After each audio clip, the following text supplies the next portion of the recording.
Galeríssima, tudo bem? Rui aqui. Vamos continuar então o Liberalismo é Pecado. Finalmente chegou a segunda parte e a gente está no capítulo 29. Que conduta deve observar o bom católico com tais ministros de Deus contaminados de liberalismo? Então ele vai fazer aqui vários casos. Primeiro, pode-se dar o caso de um ministro da igreja publicamente condenado por ela como liberal. Esse caso é raro, né? Pelo que eu saiba, né? Mas isso aí ele fala: nesse caso bastará recordar que deixa de ser católico, enquanto merecer tal condição, todo fiel eclesiástico ou secular, a quem a igreja se separou do seu seio, enquanto por uma verdadeira retratação e formal arrependimento não for outra vez admitido à comunhão dos fiéis. Quer dizer, se a igreja já condenou o cara como liberal, já é herege, acabou, beleza? Esse é o caso simples que infelizmente não é tão comum. Segundo, pode-se dar o caso de um ministro da igreja caído na heresia, porém sem haver sido ainda oficialmente declarado culpável pela mesma igreja. Neste caso, é preciso andar com mais circunspecção. Um ministro da igreja caído em erro contra a fé não pode ser oficialmente desautorizado senão por quem tenha sobre ele jurisdição hierárquica. Pode, não obstante, isso é importante. Então, você não pode sair, você não tem como você, né, um fiel ou mesmo acho que um outro padre, falar que ele tá, assim, excomungar ele, você não tem autoridade para isso. Pode, não obstante, no terreno da polêmica meramente científica, ser combatido por seus erros e convencido deles, deixando sempre a última palavra, isto é, a decisão da polêmica, à autoridade única e infalível do Mestre Universal. Imagino que seja o Papa, né? A grande regra, estamos em dizer a única regra em tudo, é a prática constante da Igreja de Deus, segundo aquele dito de um santo padre: quod semper quid ubique quod ab omnibus.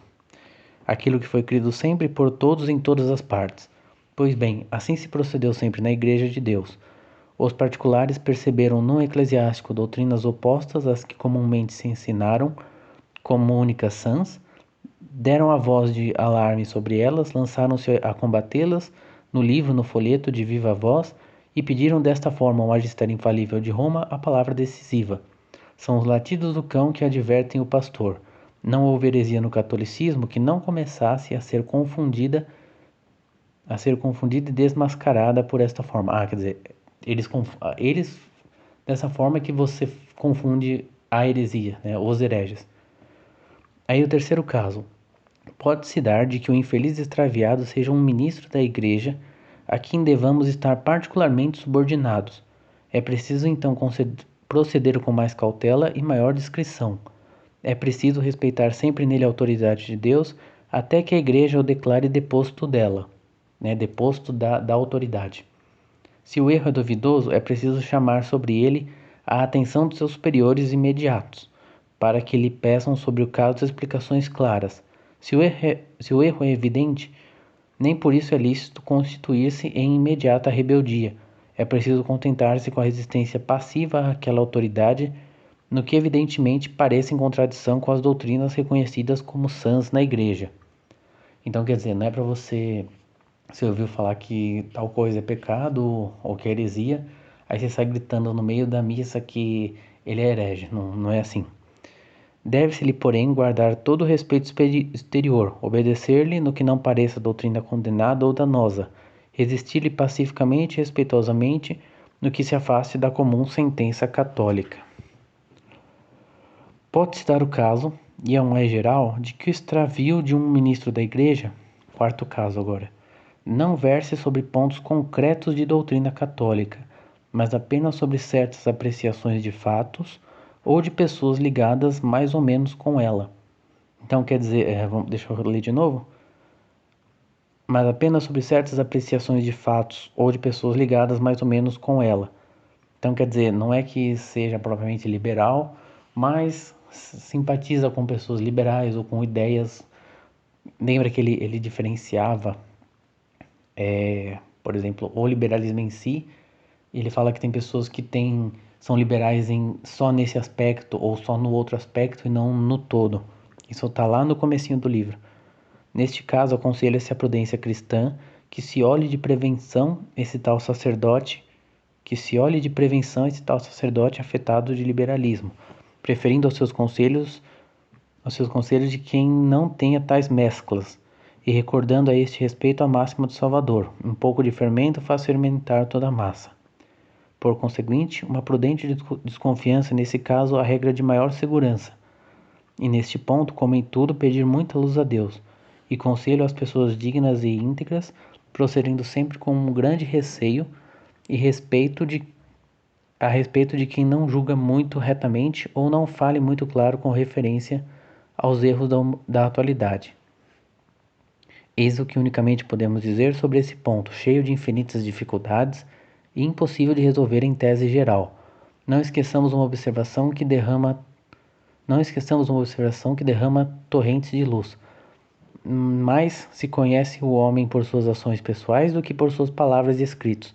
Sacerdote amigo de liberais, que mendiga seus favores e louvores e ordinariamente favorecido por eles, traz consigo via de regra muita suspeita a recomendação de ortodoxia doutrinal. Quer dizer, muito suspeita, a ortodoxia doutrinal dele é suspeita. Reparem nossos amigos neste fenômeno e verão o quão segura norma e quão atinado critério lhes dá. Beleza, bora. Então o capítulo 30, que deve pensar-se das relações que o Papa mantém com governos e personagens liberais, é bem simples, na verdade, é só porque o Papa também é chefe de um Estado e ele tem que, por exemplo, negociar com um país ou com um rei, um presidente liberal, às vezes por uma questão diplomática ou até para garantir a segurança, os interesses dos católicos que estão dentro desse país. Então ele não pode ficar só. Teve vezes que os papas até eram bem bravos assim com os caras, mas assim, você não pode chegar, tipo, às vezes só falando mal do cara. Você tem que chegar, sentar na mesa, né, e negociar, né? Tem isso também. Embora a gente também pode, às vezes, olhando para casos concretos, até criticar, imagino eu, né? Mas a princípio você pode criticar, se você for bem fundado, se um papa negociou direito, né? Fez um trabalho bom nesse sentido. Mas a princípio isso não é nenhuma hipocrisia do Papa, o ser contra o liberalismo e ter que negociar com eles, e nem isso justifica o liberalismo, beleza? Capítulo 31, dos caminhos por onde com mais frequência vem um católico a cair. Ele dá algumas. Por este caminho se chega a todos os erros. Por aqui se chega ao liberalismo. Vejamos esses caminhos em suas formas mais usuais. São maneiras pelas quais a gente cai no liberalismo. Torna-se o homem liberal pelo desejo natural de independência e vida livre. O liberalismo há de ser, por necessidade, simpático à natureza depravada do homem. Porque o liberalismo, vocês lembram, é você não querer pensar levando Deus em conta. Por isso ele é chamado também de naturalismo. Só as coisas naturais do mundo. E como o homem não quer se submeter a Deus, ele acha o liberalismo legal pra caramba. Só vou pensar aqui no que eu quero, nas coisas mundanas, também raciocinar a partir delas, fazer uma filosofia a respeito delas, tudo isso é liberalismo. Depois, pelo desejo de figurar, que é o liberalismo é presentemente a ideia dominante. Então, como ele domina, você quer ser liberal porque você quer ser um cara rico, famoso, benquisto, tu quer subir na vida, então você também vira liberal. Então, pela cobiça. Esse seria o caso da desamortização, que era quando eles basicamente confiscavam terra da igreja e depois vendia para as pessoas. Então, isso também era um jeito fácil de ganhar dinheiro. Tá? São esses os 3 motivos. Capítulo 32. Causas permanentes do liberalismo na sociedade atual. Eu tinha escrito nesses dois, eu escrevi assim, bases para uma estratégia, mas eu não lembro o que eu queria dizer com isso. Porque ele tem esses caminhos, que assim, o desejo natural de independência e vida livre não tem muito como você desfazer. Aí pelo desejo de figurar, não é. Eu acho que eu errei em escrever isso, mas porque o desejo de figurar você tem que destruir o liberalismo, né? Você tem que não deixar as pessoas. O liberalismo teria que perder a força dele como um meio de ascensão, entende? Enquanto as pessoas conseguirem fazer uma carreira e crescer com a ajuda dos liberais, isso sempre vai estar aí. E pela cobiça e desamortização também depende de você não deixar os liberais pegarem terra da igreja ou, né, que é algo que eu saiba não se faz mais, né. Mas, vamos lá, só uma digressão aí, nem precisava ter falado, né, mas 32. Causas permanentes do liberalismo na sociedade atual. Primeira, corrupção dos costumes. A maçonaria o decretou e cumpre-se a letra o seu programa infernal. Espetáculos, livros, quadros, costumes públicos e privados, tudo se procura saturar de obscenidade e lascívia. O resultado é infalível. De uma degeneração imunda sairá por necessidade uma geração revolucionária. Assim se nota o empenho que tem o liberalismo em dar rédea solta a todo o excesso de moralidade. Ele sabe bem quanto esta o serve. É seu natural apóstolo e propagandista. É interessante que eu não li esse livro, né, mas acho que muita gente já leu o Libido Dominante do Jones. E olhando de fora, né, porque eu não li, como eu já disse, parece o contrário, né? O Jones já falava mais que assim, você deixa você cria você usa essa degeneração para manter as pessoas controladas, né? Mas é interessante alguém analisar, né, essa aparente contradição. E é interessante também porque nesse sentido dá a entender que, assim, um governo, por pior que seja, mas que mantém a galera na linha, já dá uma parada no liberalismo. É isso que dá a entender, né? Segundo, o jornalismo, já causando problema desde aquela época. É incalculável a influência que exercem sem cessar tantas publicações periódicas que o liberalismo espalha cada dia por toda parte. Elas fazem com que o cidadão, quer queira quer não, tenha de viver hoje dentro de uma atmosfera liberal. O comércio, as artes, as letras, a literatura, a ciência, a política, as notícias nacionais e estrangeiras, tudo gira quase por vias liberais. Tudo consequentemente toma por necessidade a cor ou feição liberal. Encontra-se quem, sem adverti-lo, pensa, fala e obra a liberal. Obra, né? Obrar a liberal. Falar, obrar a liberal. Ele usa obra como verbo, né? Obrar. Tal é a maléfica influência deste envenenado ambiente que se respira. O pobre povo respira-o com mais facilidade do que ninguém por sua natural boa-fé. Recebe-o em prosa, em verso. Quem dera hoje em dia ainda se recebesse em verso, né? Porque nem ninguém sabe fazer mais verso hoje em dia. Em gravura e caricaturas, na praça, na oficina, no campo, em toda parte. Esse magistério liberal se apoderou dele e não o larga um instante. Torna-se mais funesta a sua ação pela especial condição do discípulo, como vamos ver. Terceiro, a ignorância quase geral em matéria de religião. Então, a galera não sabe, realmente a galera, isso é verdade até aqui hoje em dia, a galera sabe muito pouco, e eu não sou totalmente livre de culpa não, nesse sentido. Mas a galera não sabe quase nada de religião, então, assim, é complicado, porque às vezes a gente tem coisa que a gente nem imagina que seja contrária à religião, né, ao catolicismo. Você acha que, tipo, ok, isso é negócio, sei lá, gostar, tipo, ser bonzinho com todo mundo, nossa, sabe? Mas às vezes nem é um negócio muito. Então, capítulo 33. Quais os remédios mais eficazes e oportunos que incumbe aplicar aos povos dominados pelo liberalismo? Primeiro, a organização de todos os bons católicos, sejam poucos ou muitos os católicos numa localidade, eu grifei isso aqui, numa localidade, conheçam-se, tratem e juntem-se. Importante, isso é algo que eu preciso fazer. Hoje não deve haver cidade ou vila católica sem um núcleo de gente de ação. Isto atrai os indecisos, dá valor aos vacilantes, contrabalança a influência do que dirão. Ele coloca assim, contrabalança a influência do, entre parênteses, que dirão. Faz forte a cada um com a força de todos. Então, quer dizer, esse negócio nossa, mas esse cara aí, nossa, mas ele, tipo, mas que radical esse cara, não sei o quê, mas quando a galera tá junto, né, isso fortalece os outros. Então, assim unidos, por poucos que sejais, levantai bem alto a bandeira de uma doutrina sã, pura e intransigente, sem rebuço nem fraqueza, sem pacto nem convenção alguma com os inimigos. A firme intransigência tem o seu aspecto nobre, simpático, cavalheiresco.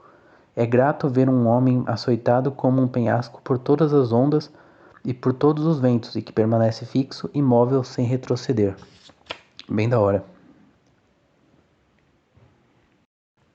A segunda é os bons periódicos. Eu vou ler direitinho o que ele fala. Escolhei entre os jornais bons o melhor e que mais se adapte às necessidades e inteligência dos que vos rodeiam. Lede-o, porém não vos contenteis com isso. Dai-o a ler, explicai-o e comentai-o. Fazei dele vossa base de operações. Fazei-vos correspondentes da sua administração, cuidai de fazer as assinaturas e pedidos, facilitai aos pobres artesãos e camponeses esta operação, a mais custosa de todas. Dai-o aos jovens que começam os seus estudos, inculcai-os pela beleza das suas formas literárias, pelo seu estilo acadêmico, pelo seu gracejo e galhardia. Galhardia é coragem e magnanimidade.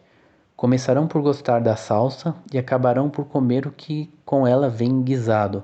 Quer dizer, você vai começar gostando desses aspectos da beleza, da forma, né? Que é algo que, se você quer escrever textos, ou mesmo eu aqui com esses áudios bem ruins que preciso melhorar a qualidade, né? Mas você começa com esses aspectos e depois as pessoas vão se interessando pelo conteúdo mesmo. É uma boa recomendação, né? Bora, vou ter que procurar um microfone novo, pelo visto. Assim fazem piedade, assim havemos de fazer também nós. Um jornal puro é de necessidade no século presente.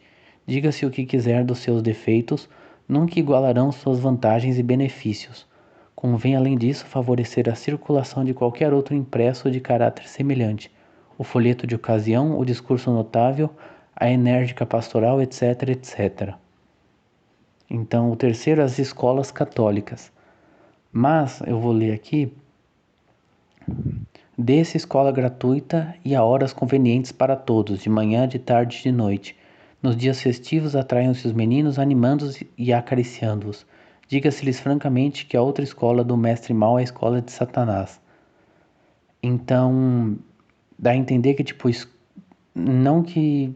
Não necessariamente parece que é para fazer escola assim como a gente diz hoje, né? Tipo, a escola inteira. Parece que na verdade é mais assim que nem escola dominical, mais ou menos, mas assim ensinar, né, na verdade, dar aulas de catolicismo. Não que não as escolas em si sejam ruins também, mas a princípio seria mais isso, porque também é mais fácil você começar,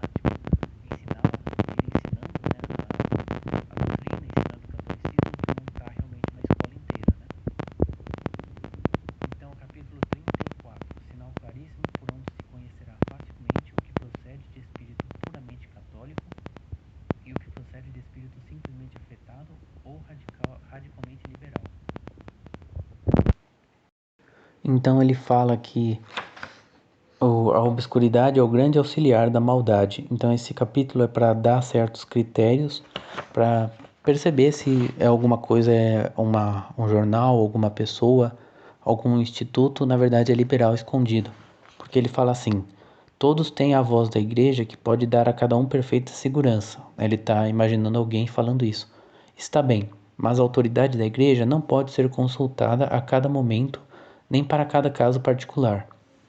A igreja costuma deixar sabiamente estabelecidos os princípios e regras gerais de proceder. A aplicação aos 1000 casos concretos de cada dia deixa a critério prudente de cada fiel, e os casos desta natureza apresentam-se cada dia e têm de resolver-se instantaneamente sobre o terreno que se pisa. Então ele dá aqui os critérios. Então, primeiro, observar cuidadosamente que classe de pessoas promovem a coisa. É a primeira regra de prudência e de senso comum. Funda-se naquela máxima do Salvador: não pode a árvore que é má produzir frutos bons. Então ele fala: vejam-se, pois, quais são os antecedentes daquela pessoa, daquela obra ou daquela pessoa, ou daquelas pessoas que organizam ou promovem a obra de que se trata. Basicamente isso. Segundo, examinar que classe de pessoas a louvam. Então, é a regra mais segura que a anterior. Há no mundo atual duas correntes públicas e perfeitamente discriminadas, a corrente católica e a corrente maçônica ou liberal. Então, no capítulo 35, ele chama quais são os periódicos bons e quais os maus, e o que se há de julgar do bem que porventura faça um periódico mau, e ao contrário do mal em que pode ocorrer um periódico bom. Então ele fala assim: há um ser mau não o eximem de sua maldade certas qualidades acidentalmente boas. Não é bom um ladrão ou assassino por mais que reze cada dia a Ave Maria ou dê esmola a um pobre. Então, quer dizer, não é porque um jornal é ruim que uma coisa ou outra boa que ele diga não o torna bom. Eu até escrevi aqui, não adianta ficar catando migalhas, né? Quer dizer, tem um jornal, uma pessoa que fala um monte de coisa ruim, mas, tem um negócio que ele disse aqui na nota de rodapé do dia tal que é bom. Não adianta, né? E aí eu marquei aqui embaixo prudência, que é o que ele diz assim: ao contrário, sucede que periódicos bons incorrem algumas vezes em tal ou qual erro de doutrina, ou em algum extravio de paixão, e fazem efetivamente algo que não se lhes pode aprovar. Onde chamar-se por isso maus? Não, por analogia, ainda que inversa a razão. Por análoga, ainda que inversa a razão. Desculpa, por análoga, ainda que inversa a razão. O mal neles é acidental, o bom é substancial e ordinário. Um pecado ou alguns não fazem mal a um homem, sobretudo se protesta com o arrependimento, ou a emenda não querê-los. Nossa, peraí. Um pecado ou alguns não fazem mal a um homem, sobretudo se protesta com o arrependimento ou a emenda não querê-los. Tá. Se protesta com o arrependimento ou a emenda não querê-los. Se o arrependimento e a emenda provam, né, que ele não quer, não o quer, né, não quer o pecado. Não é mal senão o que de ciência certa e habitualmente o é, protesta querer sê-lo. Não são anjos os jornalistas católicos, nem muito menos são homens frágeis e miseráveis pecadores. Não são anjos os jornalistas católicos, nem muito menos são homens frágeis e miseráveis e pecadores. Querer, pois, condená-los por um ou outro erro, uma ou outra indiscrição ou imprudência, é fazer do bom e do virtuoso um conceito farisaico e jansenista, reprovado por todos os princípios da sã moral. A julgar dessa sorte, que instituição haverá de boa e digna de estima na Igreja de Deus? Em resumo, há periódicos bons e periódicos maus. Com estes últimos, quer dizer, com os maus, devem somar-se os ambíguos ou indefinidos. Ao que é mau, não o fazem bom algumas coisas boas que tenha, nem ao bom o fazem mal alguns defeitos, ainda pecados que incorra. Se sobre esses princípios julga e fala lealmente o bom católico, raras vezes se enganará. Então agora nós vamos para o importantíssimo capítulo 36. Se algumas vezes é recomendável a união entre católicos e liberais para um fim comum e em que condições. Outra questão se agitou muito em nossos dias e é relativa à união entre católicos e liberais menos avançados para o fim comum de conter a revolução mais radical e desencadeada. Sonho dourado ou cândida ilusão de alguns, de outros, porém, pérfida cilada, com que só pretenderam e conseguiram, no empate, desunir-nos e paralisar-nos. Que havemos de pensar, pois, de tais pretensões unionistas, nós que colocamos acima de todo o interesse da nossa santa religião? Em tese geral, havemos de pensar que não são boas, nem recomendáveis tais uniões. Deduz-se retamente dos princípios até aqui estabelecidos. O liberalismo, por moderado e fagueiro que se apresente na forma, é, em sua essência, oposição direta e radical ao catolicismo. Os liberais são, pois, inimigos natos dos católicos, e só em algum conceito acidental podem ter interesse verdadeiramente comuns. Porém, não obstante dar-se alguns raríssimos casos.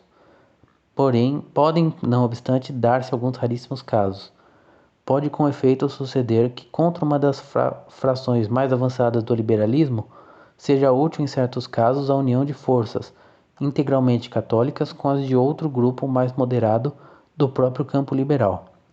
Quando realmente assim convenha, deve-se ter em conta as seguintes bases para a união.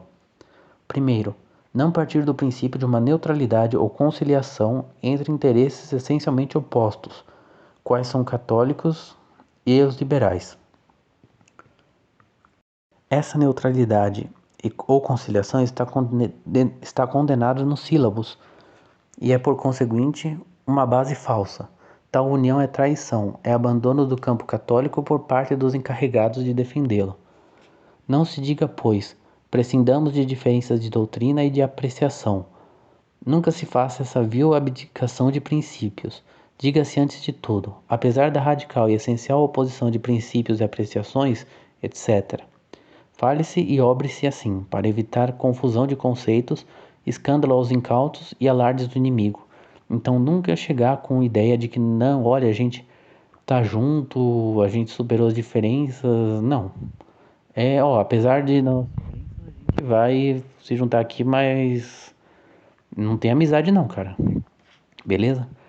Segundo, muito menos se conceda ao grupo liberal a honra de capitanear-nos com sua bandeira. Isso acho que é até mais importante, até tanto que ele fala, né? Muito menos se faça isso, porque esse acho que é mais um gesto mais concreto, né? Então é mais fácil de, acho que é mais importante. Muito menos se conceda ao grupo liberal a honra de capitanear-nos com sua bandeira. Não. Conserve cada um a sua própria divisa, ou sujeite-se naquelas ocasiões à nossa, quem conosco queira lutar contra o inimigo comum. Mas claro, unam-se eles a nós, nunca nós a eles. A eles, multicolores sempre em sua bandeira, não lhes será tão difícil aceitar a nossa.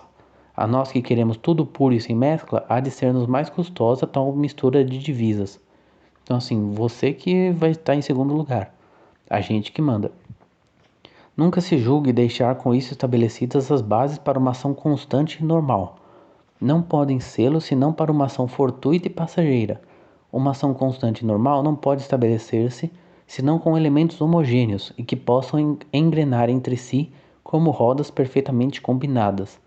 Para se combinarem durante muito tempo pessoas radicalmente opostas em sua convicção, seriam necessários contínuos atos de heróica virtude por parte de todos, e o heroísmo não é qualidade comum, nem de todos os dias. Aqui agora o Padre Félix vai falar algo bem interessante. Precisou de um pouco de interpretação, mas eu vou ler para vocês e aí vocês veem o que ele falou e eu vou tentar explicar. É o seguinte, a não ser com essas condições, né, essas que ele falou ali agora, não só não julgamos favorável a união de católicos com liberais para qualquer empresa, mas a temos por altamente prejudicial. Em vez de multiplicar as forças, como sucede com a soma de quantidades homogêneas, paralisará e anulará o vigor daquelas mesmas, que isoladas poderiam fazer alguma coisa em defesa da verdade. É certo o provérbio que diz, ai do que vai só, mas a experiência tem também ensinado este outro, em nada oposto àquele, antes só do que mal acompanhado. Julgamos que é São Tomás que diz, não lembramos onde, bona est unio sed potior est unitas. Muito boa é a união, mas melhor é a unidade. Então, se eu entendi direito, união é quando você pega coisas diferentes e junta elas. Então, por exemplo, os católicos com os liberais moderados seriam uma união. Mas quando você tem todos os católicos juntos, isso é unidade, porque é uma coisa só, não é duas coisas. E aí ele fala assim, se deve, pois, sacrificar a verdadeira unidade nos altares de uma fictícia e forçada união, muito mais se perde do que se ganha na troca, em nossa humilde opinião. Além dessas considerações que se poderiam tomar por meras divagações teóricas, a experiência patenteou já de sobra o que resulta regularmente de tais empreendimentos de união. União quer dizer católicos unindo com liberais. O resultado costuma ser sempre maior exacerbação de lutas e rancores. Não há exemplos de uma coligação dessa natureza que tenha servido para edificar ou consolar. Então, essa parte me interessou porque ele fala assim, se deve, pois, sacrificar a verdadeira unidade, quer dizer, a unidade dos católicos, nos altares de uma fictícia e forçada união, muito mais se perde do que se ganha na troca. É que ele tinha falado, acho que em algum momento, que fazem, quando você faz essa união, sempre tem uma parte da galera que fala, pô, por que você está fazendo essa união? E aí você perde a unidade. Então isso divide os próprios católicos para ganhar uma união que nem é tão boa assim. Então ele fala: e não obstante a este, como temos dito, o sonho dourado, a eterna ilusão de nossos irmãos. Julgam estes que o que principalmente importa à verdade é que sejam muitos os seus defensores e amigos. Medem a força pelo número. Para eles somar, ainda que sejam quantidades heterogêneas, é sempre multiplicar a ação, assim como diminuir é enfraquecê-la. A verdadeira força e poder de todas as coisas, tanto na ordem física como na moral, está mais na intensidade do que na extensão. Então, quer dizer, é mais importante ter uma galera que realmente se importa com o catolicismo, que é, vamos dizer assim, obstinada, que é bem preparada, do que ter muita gente. Tem um número grande de pessoas agindo e você vai ter no meio um monte de liberal, safado, esse tipo de coisa. Agora, no capítulo seguinte, o 37, chama se é ou não indispensável em cada caso particular recorrer ao veredito concreto da Igreja e de seus pastores para saber se um escrito ou pessoa devem repudiar-se e combater-se como liberais. Então a questão é a seguinte: eu tenho que esperar, sei lá, a congregação da doutrina e da fé, que, sei lá, decidir que esse cara é liberal? Ele fala assim: a igreja é a única que possui, igreja aqui com I maiúsculo, né? É a única que possui o supremo magistério doutrinal direto e de fato juris et facti, sendo a sua suprema autoridade personificada no Papa, a única que definitivamente e sem apelação pode qualificar doutrinas em abstrato e declarar que tais doutrinas as contém ou ensina em concreto o livro de tal ou tal pessoa. Infalibilidade não por ficção legal, como a que se atribui a todos os tribunais supremos da terra, mas real e efetiva, como emenda da contínua assistência do Espírito Santo, e garantida pela promessa solene do Salvador. Infalibilidade que se exerce sobre o dogma e sobre o fato dogmático, e que tem, portanto, toda a extensão necessária para deixar perfeitamente resolvida, em última instância, qualquer questão. Opa, então peraí. Só o Papa que tem a autoridade ali última, suprema, para definir sem erro. Pois bem, tudo isto se refere ao veredito último e decisivo, ao veredito solene e autorizado, ao veredito irreformável e inapelável, ao veredito que temos chamado de última instância, mas não exclui para a luz e guia dos fiéis outras decisões menos autorizadas, porém também muito respeitáveis, que não podem desprezar-se e que podem até obrigar em consciência o fiel cristão. São as seguintes: suplicamos ao leitor que fixe bem a sua gradação. Primeira dos bispos e em suas dioceses. Cada bispo é juiz em sua diocese, para o exame das doutrinas e qualificação delas, e declaração de quais livros as contém e quais não. Quer dizer, porque também você tem que olhar especificamente se esse livro é ou não liberal, né? O seu veredito não é infalível, porém é respeitabilíssimo e obriga em consciência quando não está em evidente contradição com a doutrina previamente definida ou quando não desautoriza outro veredito superior. Segundo, a dos párocos em suas freguesias. Se não me engano, acho que é uma palavra espanhola ou portuguesa para paróquias, né? Então, primeiro os bispos, porque tem o Papa que é a instância última. Então, assim, tô pensando, vai descendo a ordem, né? Então, não o Papa, mas tem o bispo que é uma autoridade que está ali abaixo do Papa. Então, abaixo dele tem os párocos, depois os diretores de consciências, apoiados em suas luzes e conhecimentos, podem e devem os confessores dizer a seus dirigidos o que lhes pareça a respeito de tal doutrina ou livro, sobre que sejam consultados, apreciar segundo as regras da moral e da filosofia se tal leitura ou companhia pode ser perigosa ou nociva ao seu confessado, e até podem com verdadeira autoridade intimar-lhe que se retire delas. Tem, pois, também o confessor um certo veredito sobre doutrinas e pessoas. Que eu saiba, também para ser confessor ou diretor espiritual também tem que ser padre. Mas é que se eu não estou muito enganado, o pároco seria ele está mandando naquela paróquia. Então pode ter outros padres ali que não são o pároco. Então eles estão numa posição um pouquinho menor, mas que também são sacerdotes. Então tem o Papa, autoridade final, tem a palavra dos bispos, que também vale, dos párocos, dos diretores de consciência, como eles chamam, né, confessores. E a quarta, tem mais uma ainda, a dos simples teólogos consultados pelo fiel secular. Deve-se dar crédito a cada um no que pertence à sua profissão ou carreira. Não se entende que tenham verdadeira infalibilidade, mas sim uma certa competência especial para resolver os assuntos relacionados com essa sua profissão. Ao teólogo graduado, dá à Igreja um certo direito oficial para explicar aos fiéis a ciência sagrada e suas aplicações. No uso deste direito, escrevem os autores sobre teologia e classificam e falam segundo o seu leal saber e entender. É, pois, certo que gozam uma certa autoridade científica para falar em assuntos de doutrina e para declarar que livros a contêm ou que pessoas a professam. Assim, os simples teólogos censuram e classificam, por mandado do prelado, os livros que se dão a impressão e garantem com a sua firma ortodoxia deles. Aqui, essa questão com a por mandado do prelado, acho que é com P maiúsculo, não sei. Não são infalíveis, porém servem ao fiel de norma primária nos casos cotidianos, e devem os fiéis confiar-se na sua decisão até que não anule outra superior. Então, se o cara é teólogo, é bom você ouvir ele.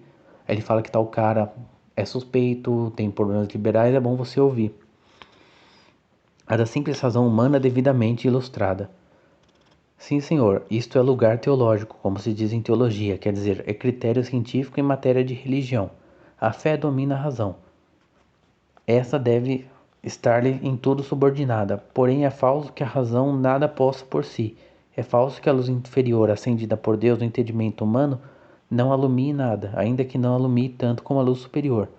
Permite-se, pois, e até se prescreve ao fiel discorrer sobre o que faz objeto da sua crença,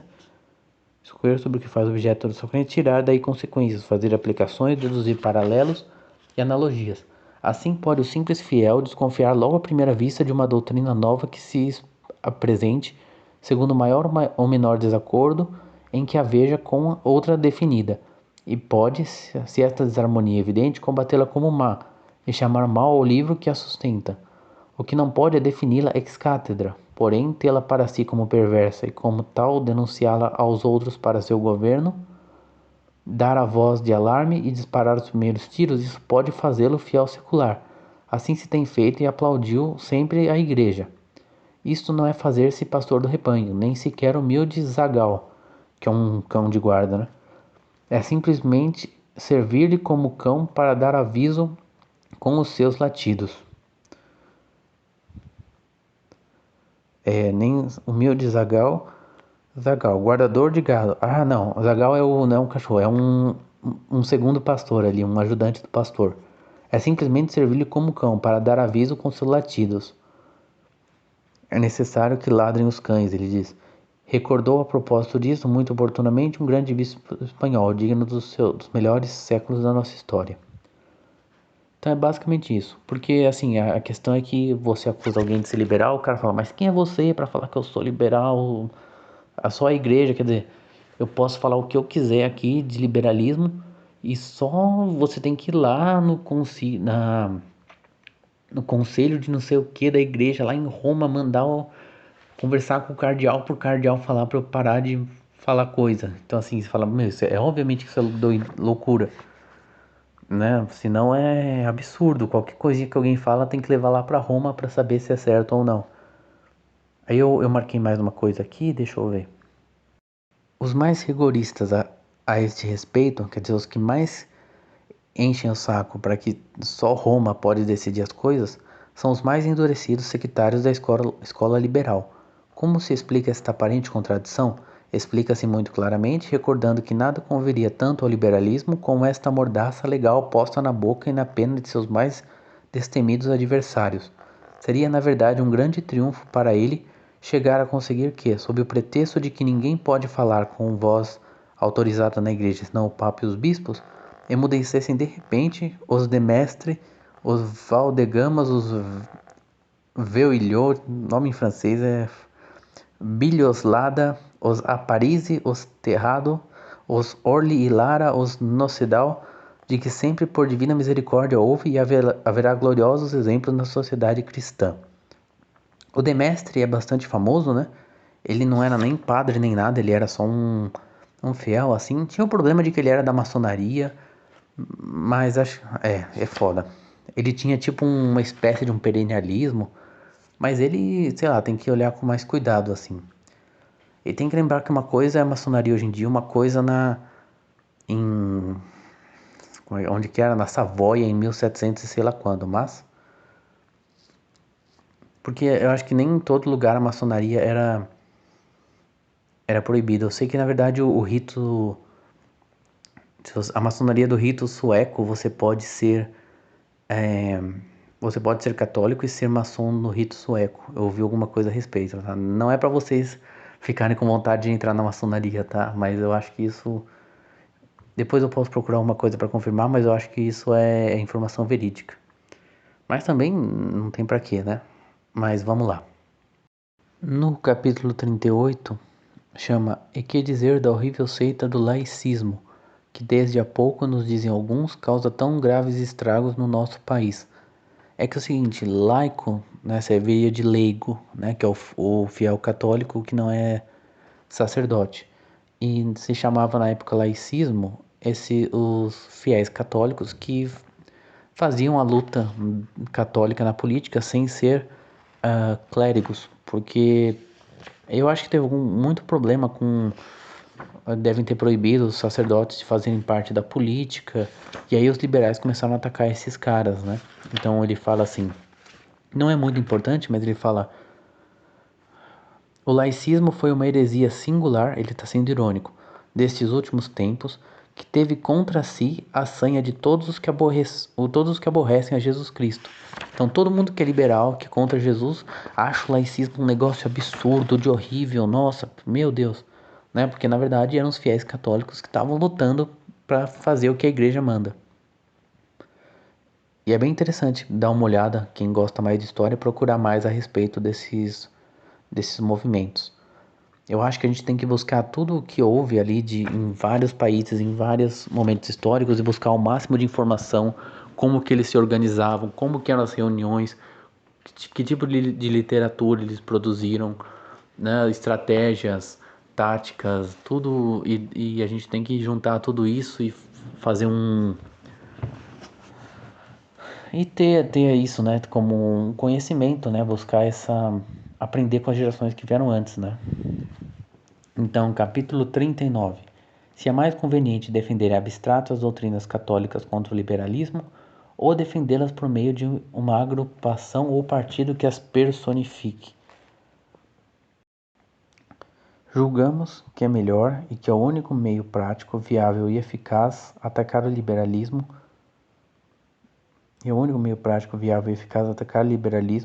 defender e opor-lhe as ideias antiliberais não em abstrato, mas em concreto, a saber, não somente pela palavra falada ou escrita, mas por meio de um partido de ação perfeitamente liberal. Então ele fala que estamos cansados de idealismos místicos e poéticos que só conduzem a uma vaga admiração da verdade se a tanto chegam.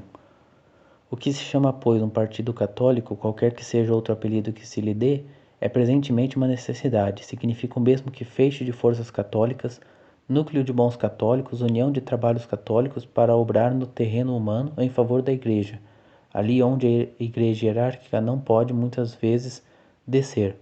Procure-se uma política católica, uma legislação católica, um governo católico, por meios dignos e católicos. Aqui acho que o problema, especialmente hoje em dia, é os meios dignos e católicos, né? Em que, assim, pelo menos um partido com CNPJ, um partido eleitoral, acho que tem suas dificuldades, né? Eu acho que... Aqui é opinião minha, né? Mas acho que a gente tem que encontrar maneiras práticas, mas que mas que também seja fora da política eleitoral, entende? Porque, não sei, eu não vejo um partido político fazendo muita coisa de bom, certo? Se vocês discordam, podem comentar aí, não tem problema não. É bom que precisa se fazer essas discussões. Aí ele vai... Tem um capítulo que é o capítulo 40, que ele fala: se é exagero não reconhecer como partido perfeitamente católico, senão um partido radicalmente antiliberal. Ele fala que não é exagero, um partido católico tem que ser antiliberal. Até ele ironiza bastante, falando que é óbvio que tinha que ser assim, mas a gente tem que explicar às vezes algumas coisas óbvias. E aí ele fala de uma notícia que saiu na época, capítulo 41. Dá-se de passagem uma explicação muito clara e simples de um lema, por muitos mal compreendido, da Revista Popular, é o nome da revista, né? Eles disseram assim: nada, nem um só pensamento à política, todo até o último alento à religião. Então ele fala política e religião no sentido mais elevado, ele usa as letras maiúsculas para as duas. No sentido mais elevado e metafísico, não são ideias distintas, ao contrário, a primeira contém-se na segunda. A política está contida na religião, né? Como a parte no todo, ou a rama na árvore, para nos servirmos de uma compreensão vulgar. A política ou a arte de governar os povos na sua parte moral, única de que aqui se trata, não é mais do que a aplicação dos grandes princípios da religião à direção da sociedade pelos devidos meios ao seu fim próprio. Quer dizer, não dá para você separar a política da religião, porque a política vai fazer o quê, né? Pode tal coisa? É proibido isso? É proibido aquilo? Tem que ser desse jeito ou ser daquele? Bom, depende da sua religião, né? Depende da visão religiosa que a sociedade tenha, né? Ou sem religião, não tem como você falar que algo é certo ou errado, então não tem como você direcionar a política para algum lado, né? Neste conceito, a política é religião ou parte dela, como é a arte de regir um mosteiro, ou a lei que preside a vida conjugal, ou o mútuo dever entre pais e filhos. E por isso seria absurdo dizer nada quero com a política, porque quero tudo para a religião. Né? Mas a questão é que na frase que foi dita é que política seria visto justamente como algo separado da religião, no sentido comum, né, que a gente geralmente usa, e não nesse sentido teórico ideal, por assim dizer.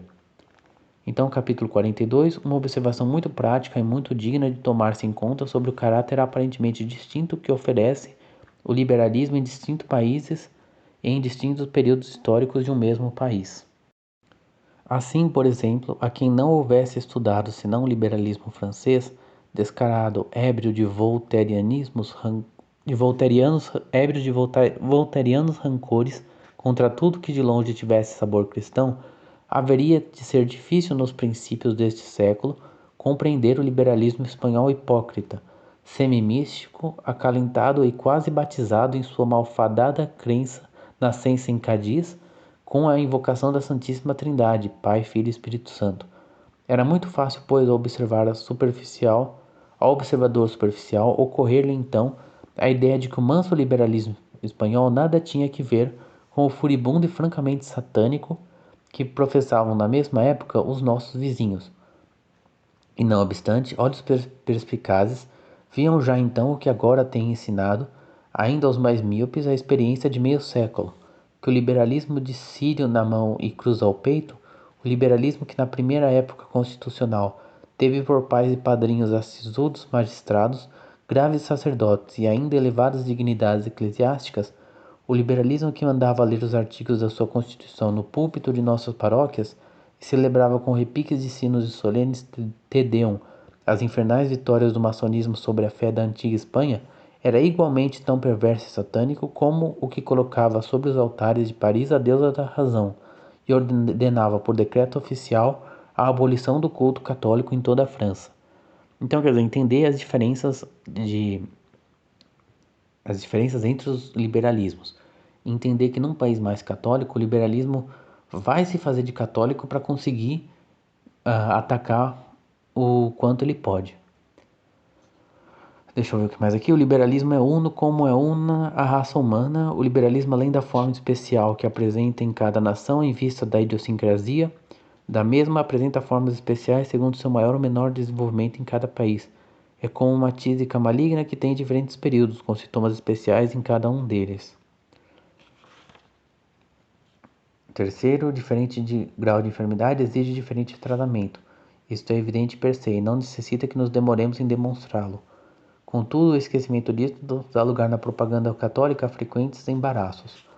Sucede muito a miúde que regras muito sábias e muito discretas, indicadas por grandes escritores católicos num país contra o liberalismo, se invocam e aduzem noutro como poderosos argumentos em favor do próprio liberalismo. Ele não entrou muito a respeito, ele não, eu acho que ele não diz muito bem o que seria nesse caso, né? Mas, peraí. Ele não diz direito. Eu acho que eu procurei um pouco sobre esse cardeal Manning e ele, tipo, meio que fez um acordo com... Bom, é melhor não falar nada porque eu não sei direito, mas... e até que pensando bem, eu tava olhando e falei, putz, esse Manning parece liberal. Mas ele fala assim, ainda há pouco vimos aduzida como condenatória da linha de proceder dos mais firmes católicos uma citação do famoso cardeal Manning, lustre da Igreja Católica na Inglaterra e quem nada sonha menos do que ser liberal ou amigo de liberais ingleses ou espanhóis. Porque ele está falando que a conduta, né, em um país não significa no outro. Significa não é boa para o outro. Assim, remédios muito oportunamente prescritos contra o liberalismo em uma nação serão contraproducentes se aplicados ao estado de outra. Né? Ele fala, os antecedentes históricos e o estado social de cada nação é que principalmente devem determinar o caráter da propaganda antiliberal nela, como determina o caráter especial do liberalismo. Assim, a propaganda antiliberal na Espanha deve ser antes de tudo e sobretudo espanhola, e não francesa, nem belga, alemã, italiana ou inglesa. Em nossas próprias tradições, em nossos próprios hábitos, em nossos próprios escritores, em nosso próprio gênio nacional, há de ir procurar-se o ponto de partida para a própria restauração e as armas para empreendê-la ou acelerá-la. Então chegamos no capítulo 43, em que ele fala assim, o que há sobre a tese e a hipótese na questão do liberalismo, de que tanto se tem falado nesses últimos tempos. É algo que aconteceu ali na época, que a tese é assim, a tese seria o ideal, o certo, que é que a Espanha fosse uma nação regida pelo catolicismo. Mas havia uma hipótese de que, na verdade, não dava porque quando você tem circunstâncias desfavoráveis, realmente não dá para você fazer isso. Mas ele vai provar que isso é obviamente mentira, porque a grande maioria da população era católica e estavam fazendo um monte de ideias anticatólicas, né, liberais, na Espanha. Então ele fala que isso não tem nada a ver. Ele fala que todas as reformas liberais foram feitas contra a população espanhola que queria manter o catolicismo. Então é basicamente isso. Espero que tenha dado para ler, apesar apesar do áudio ruim. Se você comprar, recomendo que compre a edição da Santa Cruz. É bem legal, tá? Ela é boa. Os capítulos são curtos, o que é muito bom. E é um livro muito bom para ficar lendo e relendo. Até essa questão do caráter nacional, do liberalismo, é algo como ele fica diferente em vários países. E que a resposta, né, precisa ser de acordo com o país. Isso eu tinha esquecido. Então é sempre bom reler, você sempre reencontra algo novo. Seja que você tem que falar mal dos caras mesmo, sendo em qual situação você tem que agir de qual jeito. Então é um livro bom para ter, para sempre reler. E a edição da Santa Cruz, ela tem no final ali os sílabos. Deixa eu dar uma olhadinha aqui. Tem vários documentos no final que eu posso depois até, em algum momento eu gostaria de tratar deles, né? Com certeza, que é a encíclica Quanta Cura, Syllabus Errorum, famosíssimo. Em português, né? Apesar dos nomes em inglês. Ou em inglês não, em latim. Carta encíclica Libertas Prestantissimo e a famosíssima Quas Primas. Então, aí você já vem com os documentos ali dos papas já junto, já traduzido. Então é basicamente isso, galera. Espero que tenham gostado, apesar de tudo. Podem comentar aí o que vocês acharam, o que quiserem, se tem o livro, se querem ouvir mais sobre o assunto, sei lá, cara. Qualquer coisa aí, valeu. Uma boa noite aí a todos.